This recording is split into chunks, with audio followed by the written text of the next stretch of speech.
திருப்பியும் ஜெயகாந்தன் கதையோட வந்திருக்கேன். கேட்குறீங்களா? கதையோட பெயர் அந்த உயிலின் மரணம்.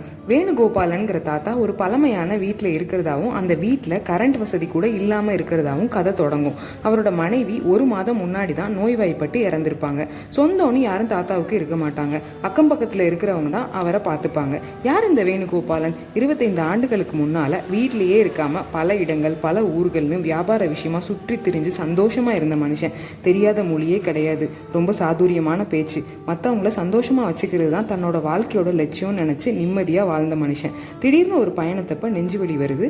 டாக்டர் கிட்ட காமிக்கிறாங்க. அவருக்கு ஹார்ட் வீக்காக இருக்கணும், இன்னும் கொஞ்ச நாளில் இறந்துருவாருன்னு சொல்லிடுறாங்க. இதை கேட்ட உடனே அவரோட மனைவிக்கு ஒரு உயில் எழுதுவார்.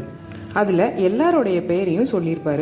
தன்னோட மனைவி வள்ளியம்மை அழக்கூடாதுன்னு இது எதிர்பார்த்தது தானே அப்படின்னு எழுதியிருப்பார். அவருக்கு ரகசியமாக ஒரு பெண்ணோட திருமணத்தை தாண்டி ஒரு காதல் இருக்கும்.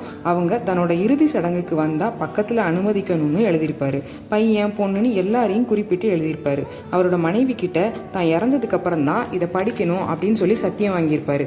எந்த நேரத்தில் அந்த உயிரை எழுதினாரோ இவர் இறந்து போயிடுவாருன்னு சொன்ன டாக்டர் 1 வருஷத்தில் இறந்து இவர் வீட்டு முன்னாடி அவரோட சாவு ஊர்வலம் நடக்கும்.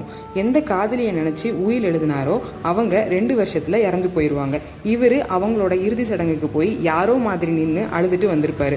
அப்புறம் பிரசவத்துல அவரோட பொண்ணு, ஏதோ நோய் வந்து அவரோட பையன், இப்போ கடைசியா அவரோட மனைவின்னு எல்லாரும் இறந்திருப்பாங்க.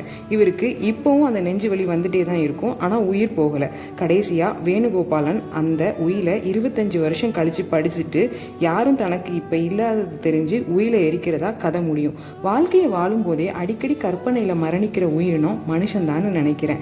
இந்த புத்தகம் 1960களில் ஜெயகாந்தன் எழுதின கதைகளோட தொகுப்பு. ஆனந்த விகடனில் அப்போ எப்படி வந்துச்சோ அதே மாதிரி இப்போ வந்துட்டு இருக்குது. திருப்பியும் இந்த புத்தகத்தில் வேற ஒரு கதையோட கண்டிப்பாக வருவேன். அதுவரை அன்புடன் வாசகி.